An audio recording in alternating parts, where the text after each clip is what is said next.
ছিলাম, আমরা পথেই আছি। যতক্ষণ না অবধি অভয়া বিচার পাচ্ছে আমাদের পথে থাকাটাই দাবি, এবং সময়ের দাবি মেনে আমরা পথেই থাকব।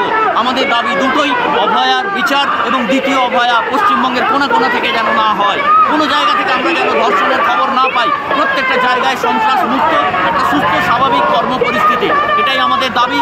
আমরা স্বাস্থ্য দুর্নীতি নিয়ে লড়াই শুরু করেছি, গলিতে গলিতে যেখানে যেখানে দুর্নীতির বন্ধ পাবো সেই জায়গা থেকে চামড়া ছিঁড়িয়ে আমরা থ্রেড কালচার প্রত্যেকটা মুহূর্তে প্রত্যেকটা কোনায় সমাজের প্রত্যেকটা স্তরে লুকিয়ে রয়েছে, এবং যে ব্যবস্থাটা সবথেকে বেশি খারাপ, বিচারাধীন অবস্থায় তারা রয়েছে, আমি সেই নিয়ে কোনো কমেন্ট করবো না, কিন্তু তারা আবার স্বাস্থ্যক্ষেত্রে ঢুকে থ্রেড কালচারের পরিপন্থী হয়ে উঠছে, এবং এক শ্রেণীর মানুষ তাকে ভরণ পোষণ করছে ভালোভাবে। এটা অন্যায়। এই অন্যায়ের প্রতিবাদে আমরা সবসময় রাস্তায় আছি, রাস্তায় থাকবো। যেখানে যেখানে স্বাস্থ্য দুর্নীতি গড়ে উঠবে এবং থ্রেড কালচার তার মাথা গজিয়ে তুলবে, সেইভাবেই আমরা তাকে নির্মূল করার চেষ্টা করে যাব। এই বিষয়ে আসলে আমরা পথেই আছি, আমরা শুরুর দিন থেকে পথে আছি এবং পথে ন্যায় বিচারের লড়াইতে নামবো। এর সাথে কে বা কারা ন্যায় বিচারের আন্দোলনকে সামনে রাখবে, আমরা এটা প্রচুর বইপোর কোম্পানি যেরকমভাবে তৈরি হয় সেইভাবে হয়তো নতুন নতুন অ্যাসোসিয়েশন তৈরি হবে, আমরা তাদেরকে নিয়ে কোনো কথাও বলতে চাই না, কিন্তু একথা ঠিক, আমরা ন্যায় বিচার ছিনিয়ে আনবো। আমাদের লড়াই সাধারণ মানুষকে পাশে রেখে লড়াই, আশা রাখবো সেই লড়াইয়ে আমরা জয়লাভ করবো।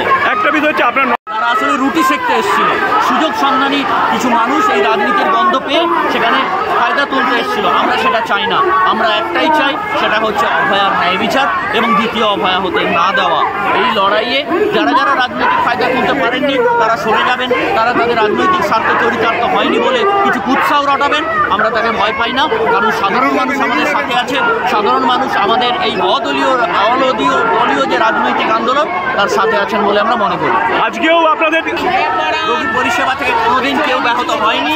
প্রত্যেক মুহূর্তে ওনারা এইরকম রাজনৈতিক রং লাগিয়ে কালিমালিপ্ত করার চেষ্টা করেছেন।